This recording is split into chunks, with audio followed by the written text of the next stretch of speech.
Hello friends, welcome to my YouTube channel. जैसे कि आपको पता है, हमने ये सीडीपी की एक सीरीज़ स्टार्ट की हुई है जिसमें हमने लास्ट टाइम पढ़ा था पियाजे की कॉग्निटिव डेवलपमेंट थ्योरी। अब हम पियाजे की मोरल डेवलपमेंट थ्योरी पढ़ लेते हैं और उसी के साथ फिर हम कोहलबर्ग की भी मोरल डेवलपमेंट थ्योरी पढ़ लेते हैं। क्योंकि वैसे तो मेरा प्लान वाइगॉस्की पढ़ाने का था, बट स्टिल क्योंकि ये दोनों मोरल डेवलपमेंट थ्योरी हैं, तो अगर हम इन दोनों को साथ में कंप्लीट कर लेंगे तो हमारी शायद कन्फ्यूजन कुछ कम हो जाएगी और हमें कोई भी कन्फ्यूजन नहीं रहेगी। सो हम पहले डिस्कस कर लेते हैं पियाजे की मोरल डेवलपमेंट थ्योरी। जो हमने पहले पढ़ा था वो थी पियाजे की कॉग्निटिव डेवलपमेंट थ्योरी। पियाजे ने सबसे पहले काम मोरल डेवलपमेंट पे ही किया था, पर उन्होंने ये काम जो है अपना कंप्लीट नहीं किया था। एंड देन वो इस स्टडीज़ को करते करते वो कॉग्निटिव डेवलपमेंट में चले गए। और देन उन्होंने वो उनका इंटरेस्ट उसमें डेवलप हो गया, तो उन्होंने फिर उस थ्योरी को कंप्लीट करके वो थ्योरी दी। ये कंप्लीट इस थ्योरी में उन्होंने एज सच बहुत ज़्यादा काम नहीं किया है, पर जो भी किया है वो उसमें इन्होंने इसमें बस ये छोटे छोटे से कुछ टर्म दिए थे जिनको हम डिस्कस कर लेते हैं। इनकी थ्योरी बहुत ज़्यादा डिनाइड तो नहीं थी, बट बहुत ज़्यादा वाइडली नोन नहीं है। वाइडली नोन और जो सब फेम गेन किया वो कोहलबर्ग की थ्योरी ने किया। और कोहलबर्ग की थ्योरी समवेयर पियाजे की थ्योरी से ही इंस्पायर्ड थी। ठीक है, तो हम डिस्कस कर लेते हैं। तो पियाजे ने आपसे कई बार क्वेश्चन पूछा जाता है कि मोरल डेवलपमेंट थ्योरी सबसे पहली बार किसने दी, तो उसमें पियाजे का नाम लेना है आपको। क्योंकि कई बार क्या होता है, बच्चे मोरल डेवलपमेंट इतनी बार कोहलबर्ग पढ़ते हैं और कोहलबर्ग इतना कॉमन है कि पियाजे को भूल ही जाते हैं। मेरा इन दोनों को साथ स्टडी करने का मेन मोटिव भी यही था। अगर आप किसी भी सीडीपी पढ़ने वाले बच्चे से नॉर्मली क्वेश्चन करेंगे कि मोरल डेवलपमेंट थ्योरी किसने दी, तो वो 100% कोहलबर्ग का ही नाम लेगा, क्योंकि कोहलबर्ग की ही थ्योरी मेन नोन है। बट हम पियाजे को नहीं भूल सकते, और पहली बार मोरल डेवलपमेंट पे जो काम किया था वो पियाजे ने ही किया था। कोहलबर्ग तो उनके काम को आगे लेके गए थे और कोहलबर्ग की थ्योरी बहुत ज़्यादा फेमस हुई थी, वाइडली स्प्रेड थी और एक्सेप्टेड थी। सो अब हम स्टार्ट करते हैं। पियाजे ने इस थ्योरी मोरल डेवलपमेंट थ्योरी में भी 4 स्टेजेस को दिया था। फर्स्ट थी एनोमी, जिसमें 0 से 5 ईयर, बर्थ से 5 ईयर के बच्चों को लिया गया था, और जिसमें बोला गया कि ऐसे बच्चों के अंदर कोई भी मोरलिटी नहीं होती है। देन आया हेट्रोनोमी अथॉरिटी, जिसमें क्या होता है कि बच्चे जो हैं, जो सोसाइटी के द्वारा मोरलिटी के कुछ रूल्स बनाए गए हैं या दूसरों के द्वारा जो रूल्स बनाए गए हैं, बच्चे उनको फॉलो करते हैं। ठीक है। देन हेट्रोनॉमी रेसिप्रोसिटी, जिसमें बच्चे ग्रुप में बनाए हुए रूल्स को फॉलो करते हैं, दूसरों के अपने कंपेनियन पीयर्स के साथ के बनाए हुए रूल्स को फॉलो करते हैं। उनके अंदर यहाँ पर भी कोई मोरलिटी डेवलप नहीं हुई है। एंड ऑटोनॉमी एडोलेसेंस में क्या होता है कि यहाँ पर बच्चे के अंदर अपनी मोरलिटी डेवलप हो जाती है। वो अपने आप किसी भी चीज़ के लिए फैसला ले सकते हैं, अपना किसी भी चीज़ का डिसीज़न ले सकते हैं। तो उनके ये तो थे नॉर्मल, इनसे क्वेश्चंस नहीं आते। क्वेश्चन ज़्यादातर इन 2 टर्म से आते हैं, अगर आते भी हैं तो। व्हाट इज़ ऑटोनॉमी और हेट्रोनॉमी, इस तरीके से, या पियाजे ने कौन से 2 टर्म दिए थे इनसे रिलेटेड। तो ये 2 टर्म बहुत कॉमन है, हेट्रोनॉमी, ऑटोनॉमी। हेट्रोनॉमी, जैसे कि नेम में हेट्रो आ रहा है, हेट्रो मीन्स अदर्स, जो कि अदर्स पर डिपेंड करते हैं। ऑटोनॉमी, जिनके अंदर खुद से अपने आप से कैपेबिलिटी आ जाती है कि वो मोरालिटी को समझ सकते हैं। हेट्रोनॉमी, जैसे कि जो सोसाइटीज़ के रूल हैं, ठीक है, जिसके अंदर हमें ऐसा लगता है कि वो रूल्स चेंज नहीं हो सकते, और ना ही उनको हम रूल्स को चेंज करना चाहते हैं।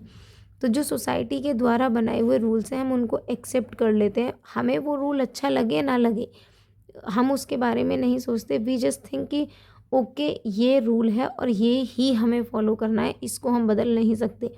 उस तरीके की थिंकिंग आती है हेट्रोनॉमी में, जिसे हम जाने अनजाने में जस्ट फॉलो किए जा रहे हैं। ऑटोनॉमी में क्या है कि इसमें हमें अंदर से वो चेंज, मतलब हम अपने अंदर से एक्सेप्ट करते हैं, और अपने अंदर से अगर हमें दिख रहा है कि कोई चीज़ है जो हमें ठीक नहीं लग रही है तो हम उसको चेंज कर सकते हैं, ये चेंजेबल होते हैं। ये मोरालिटी ऑफ कॉपरेशन होता है, क्योंकि कोई चीज़ है अगर केवल मुझे अच्छी नहीं लग रही तो मैं केवल अपने अच्छाई के लिए या अपने फ़ायदे के लिए तो उसे नहीं बदल सकती।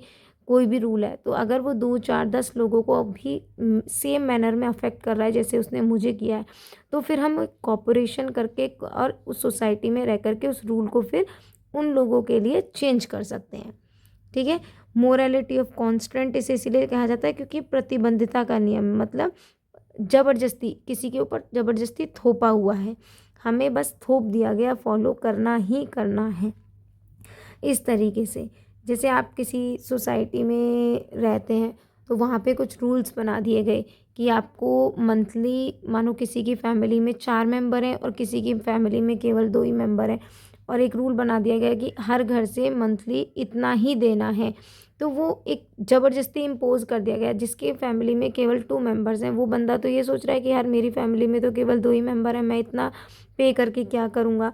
एंड अदर फैमिली में जहाँ 4 मेंबर हैं या जो जो लोग 4 मिलके रह रहे हैं उनके लिए तो ये बहुत अच्छी बात हो गई। तो ये हो गया हेटेरोनॉमी, पर उन लोगों को ये रूल अच्छा लगे ना लगे, पसंद करें ना करें, पर उनको वो पे करना पड़ेगा।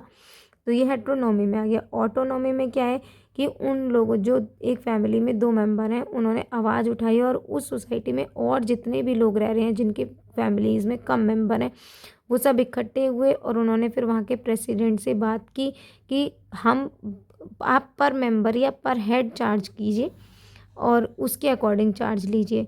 देन फिर वहाँ के प्रेसिडेंट ने उस चीज़ को एक्सेप्ट किया और फिर उस तरीके का रूल, वो उस रूल को चेंज करके उन्होंने ये रूल बनाया कि पर हेड चार्ज करेंगे। वो एक्स वाई जेड कुछ भी हो सकता है, वो चार्ज किस चीज़ का ले रहे हैं हम इस चीज़ को डिस्कस नहीं कर रहे हैं, हम एक नॉर्मल सा एग्जाम्पल लेके डिस्कस कर रहे थे। ठीक है। तो वो रूल चेंज हो गया तो वो ऑटोनॉमी कंडीशन आ गई। जहाँ पे रूल चेंज नहीं हो रहा है और उन लोगों ने एक्सेप्ट कर लिया तो ये हेटेरोनॉमी कंडीशन आ गई। आई होप कि आपको प्याजे की ये दोनों स्टेज अच्छे से समझ में आ गई होंगी और प्याजे की ये थ्योरी भी समझ में आ गई होगी। अब हम we will move to the Kohlberg theory. Kohlberg की मोरल डेवलपमेंट थ्योरी में क्या था कि इसमें बात की गई, ये कोलबर्ग जो थे इन्होंने प्याजे के बेस पर ही काम किया था। उन्होंने प्याजे की स्टडीज़ देखी एंड देन उसी को आधार बनाते हुए उन्होंने अपना काम आगे फॉरवर्ड किया। इनका पूरा नाम लॉरेंस कोलबर्ग था और ये अमेरिकन साइंटिस्ट थे। इन्होंने इंसान की, प्याजे ने जहाँ पर बच्चों की थिंकिंग के ऊपर काम किया, यहाँ पर भी थिंकिंग के ऊपर काम किया गया, पर यहाँ पर उन्होंने बच्चों को एक कुछ इस तरीके की स्टोरी सुनाई जहाँ पे बच्चों को डलीमा में डाला गया, एक असमंजस वाली कंडीशन में डाला गया और वहाँ पे फिर उन बच्चों की थिंकिंग स्किल को देखा गया कि वो बच्चे उस थिंकिंग में हाइपोथेटिकली किस तरीके से सोचते हैं।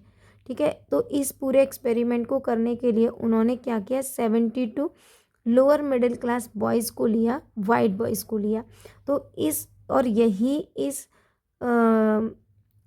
थ्योरी का ड्रॉबैक था कि जो इन्हीं की स्टूडेंट थी कैरोल गिलिगन, जिन्होंने इस चीज़ को क्रिटिसाइज़ किया कि इन्होंने अपनी स्टडीज़ में केवल बॉयज़ को क्यों इंक्लूड किया, गर्ल्स को क्यों नहीं किया।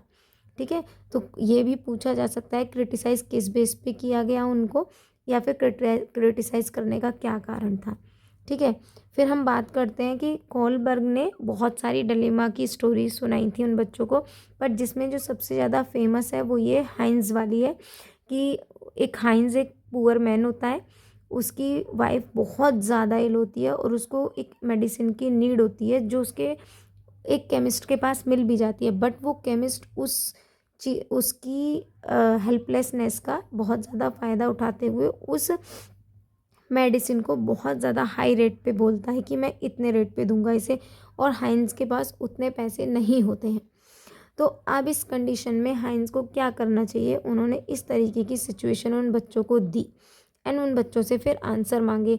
तो अब सबका अपना अपना पर्सपेक्टिव है। कुछ बच्चों ने बोला कि हाँ उसको वो दवाई नहीं लेनी चाहिए क्योंकि रूल्स आर रूल्स, अगर वो नहीं दे रहा है तो उस दवाई को कोई बात नहीं लेना चाहिए, वाइफ मरती है तो मर जाने दो। कुछ बच्चों ने बोला कि नहीं वाइफ वो मेडिसिन को चोरी कर लेना चाहिए। कुछ बच्चों ने बोला कि हाँ बेशक चोरी कर ले पर जा कर के पुलिस को सरेंडर कर दे। कुछ लोगों ने बोला क्योंकि उसने चोरी की है तो उसको पनिशमेंट मिलनी चाहिए। कुछ लोगों ने बोला क्योंकि केमिस्ट ने उसको वो मेडिसिन नहीं दी इसलिए केमिस्ट को सज़ा होनी चाहिए, इस तरीके से। तो उस बेस पे फिर इन्होंने अपनी थ्योरी में 3 लेवल दिए, 3 लेवल्स दिए एंड उन 3 लेवल्स में हर लेवल पे 2-2 स्टेजेस थी, तो टोटल 6 स्टेजेस दी। 3 लेवल्स दिए एंड 6 स्टेजेस दी। 3 लेवल्स क्या थे? Pre conventional, conventional and post conventional level थे। ठीक है, pre conventional, conventional and post conventional level थे। तो कन्वेंशनल लेवल पे उन्होंने प्री कन्वेंशनल लेवल पे उन्होंने बात की कि नॉर्मल एक सिनेरियो में क्या क्या हो सकता है। जैसे फर्स्ट उन्होंने लिया 3 से 7 ईयर के बच्चों पे ये वैलिड होती है, जिसमें क्या होता है बच्चे के पास या तो ओबीडियंस एंड पनिशमेंट का होता है या फिर बच्चा टिट फॉर टैट के लिए काम करता है। फर्स्ट में उन्होंने बोला कि जैसे आपने भी देखा होगा छोटा बच्चा है उसके अंदर यहाँ पे मोरलिटी डेवलप नहीं हुई है उसके अंदर। ठीक है, अभी वो बच्चा कुछ नहीं जानता, तो उसके अंदर ओबीडियंस एंड पनिशमेंट वाली कंडीशन में क्या होता है कि जैसे हम छोटे बच्चे को सिखाते हैं कि बेटा किसी मतलब आउटसाइडर से बात नहीं करनी है, या किसी स्ट्रेंजर कोई बंदा आपको कुछ कुछ खाने को दे तो उससे लेना नहीं है। अगर बच्चा हमारे साथ बाहर है, स्ट्रेंजर उसे कुछ दे रहे हैं, तो बच्चा डर की वजह से आपकी साइड देखेगा, मैं लूँ या ना लूँ। और बाय द वे वो बच्चा उससे वो चीज़ ले लेता है, तो फिर बच्चा डरते डरते घर आएगा और आप भी उसको डांटोगे कि नहीं लेना था। तो क्यों? क्योंकि उस टाइम बच्चे के अंदर मोरालिटी डेवलप नहीं है। बच्चे का मन हुआ उसने वो चीज़ लेके खा ली, और नहीं हुआ तो उसने नहीं ली, और वो नहीं ले रहा है उससे तो क्योंकि वो डर रहा है आपसे। तो यहाँ पर उसको पनिशमेंट एंड ओबीडियंस वाली कंडीशन है। यहाँ पे उसके अंदर मोरालिटी नहीं है कि मम्मी मेरे अच्छे के लिए कह रही हैं, या ये जो सामने वाला है इंसान ये मेरे लिए कुछ गलत भी कर सकता है, मुझे हार्म भी कर सकता है, ऐसी कोई कंडीशन उसके अंदर अभी डेवलप नहीं है। सेकेंड स्टेज आती है इंडिविजुअल एंड एक्सचेंज, जहाँ पे बच्चे को लगता है कि इसने मेरे साथ ऐसा किया है इसलिए मैं इसके साथ ऐसा कर दूंगा। ये नॉर्मली आपने स्कूल के जो हमारे प्राइमरी वाले बच्चे होते हैं उनके साथ देखा होगा कि उनको क्या रहता है कि मैम इसने मेरी कॉपी फाड़ दी, नहीं पहले इसने मेरी पेंसिल ली थी इसलिए मैंने इसकी कॉपी फाड़ दी, या इसने मेरी रेज़र तोड़ दी, पेंसिल तोड़ दी। ऐसे बच्चे शिकायत करते हैं, तो वो कौन सी वाली कंडीशन में होते हैं? टिट फॉर टैट वाली में, इंडिविजुअल एंड एक्सचेंज।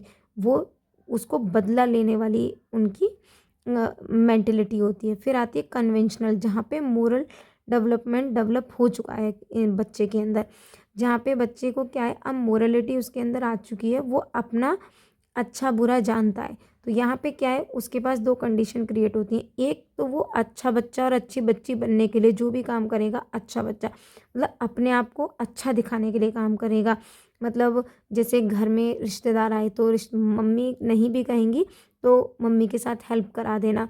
क्यों? क्योंकि उनको पता है कि ये जो गेस्ट आए हैं, ये गेस्ट यहाँ से जाने के बाद तारीफ़ करेंगे या यहाँ पे मेरे को बहुत अप्रिशिएट करेंगे, तो वो उनके सामने अच्छा बनने के लिए उन्होंने क्लास में फ़र्स्ट रिवॉर्ड लाया। तो ऐसा नहीं कि उनको पढ़ने में अच्छा लगता है, इट्स जस्ट दैट कि मैं घर जाके मम्मी को प्राइज़ दिखाऊंगी या ये बताऊंगी कि मेरा फर्स्ट प्राइज़ आया, या तो मम्मी क्या है हमें अप्रिशिएट करेंगी, 4 लोगों में बताएंगी, तो उससे हमारा क्या है हमारी इमेज अच्छी होगी। एंड लॉ एंड ऑर्डर की इस कंडीशन में क्या होता है कि लॉ एंड ऑर्डर को फॉलो, जो नियम है उनको फॉलो ही करना है। जैसे कि इतना बच्चे इस स्टेज में बच्चे के अंदर लॉ एंड ऑर्डर को फॉलो करने की कैपेबिलिटी आ जाती है। जैसे बच्चे को पता है कि अगर सिग्नल पे रेड लाइट है तो मुझे वहाँ रुकना है, ठीक है, और ग्रीन है तो हमें जाना है। ये सारी चीज़ें मोरलिटी डेवलप हो गई है, वो लॉ एंड ऑर्डर को फॉलो करना जानते हैं। देन आती है पोस्ट कन्वेंशनल लेवल, जहाँ तक बहुत रेयर ही कोई पहुँच पाता है कि ये बात मोरालिटी से भी ऊपर की है। अब यहाँ पे लोग मोरालिटी के लिए काम नहीं करते हैं, वो मोरालिटी से भी आगे का सोचते हैं कि मतलब वो एक तरीके से समाज में बंध के ना रह करके वो अपनी मोरालिटी पे काम करते हैं। दैट मीन्स पोस्ट कन्वेंशनल पे, कि अगर सोसाइटी, जैसे कि इसमें फर्स्ट आता है social construct and individual right. Societies के कुछ नियम हैं एंड इंडिविजुअल के भी कुछ राइट हैं। तो अगर पर्टिकुलरली किसी इंसान को कोई सोसाइटी का रूल है जो उसे ठीक नहीं लगता तो वो उसको तोड़ सकता है, ठीक है। वो इसमें आते हैं social construct and individual right में। एंड यूनिवर्सल प्रिंसिपल्स जिन्होंने बिल्कुल मोरालिटी को सर्वोपरि मान लिया है, मतलब उन्होंने अपनी कुछ मोरल वैल्यूज़ रखी हैं और वो उनके आगे फिर कुछ भी हो जाए, कट जाए, मर जाए, पिट जाए, पर उन चीज़ों को नहीं छोड़ते। वो थी यूनिवर्सल प्रिंसिपल। जैसे कि जो आप देख सकते हो हमारे फ्रीडम फाइटर्स ने जिस रास्ते पे वो चले थे वो थे यूनिवर्सल प्रिंसिपल, जैसे कि भगत सिंह, नेल्सन मंडेला, महात्मा गांधी, ये सब लोग, ठीक है। उन लोगों ने सोसाइटी को बदलने के लिए अपने कुछ रूल्स बनाए और फिर उन रूल्स को इतने दृढ़ता के साथ फॉलो किया कि वो आज के टाइम में एक एग्जाम्पल सेट हो गया। एंड देन ये मैंने कार्ल गिलिगन लिखा है जो जिन्होंने क्रिटिसाइज़ किया था उनका नाम। आई होप कि आपको ये यहाँ पे अच्छे से समझ में आई होंगी दोनों चीज़ें। एग्ज़ाम में यहाँ पर इन दोनों से क्वेश्चन बनता है। प्याजे मतलब फर्स्ट टाइम किसने मोरल डेवलपमेंट को डिस्कस किया, ये क्वेश्चन बनता है। फिर कोल और या फिर इससे तो ज़्यादातर स्टेजेस से रिलेटेड क्वेश्चन ही बना है कि कितनी लेवल हैं, कितने स्टेजेस हैं, ये क्वेश्चन बनता है। या फिर इन दोनों से कई बार क्वेश्चन बना हुआ है कि टिट फॉर टैट कौन सी वाली स्टेज होती है, फर्स्ट सेकंड थर्ड, ये आपको सीरीज़ में लर्न होनी चाहिए। ये आपको proper obedience and punishment, individual and exchange, interpersonal and relationship, law and order, social construct, universal principle. I hope ये आपको लेक्चर अच्छे से समझ में आया होगा। फिर भी अगर आपकी कोई क्वेरी रहती है तो आप मुझे कमेंट सेक्शन में बता सकते हैं, मुझसे पूछ सकते हैं। And thank you for watching.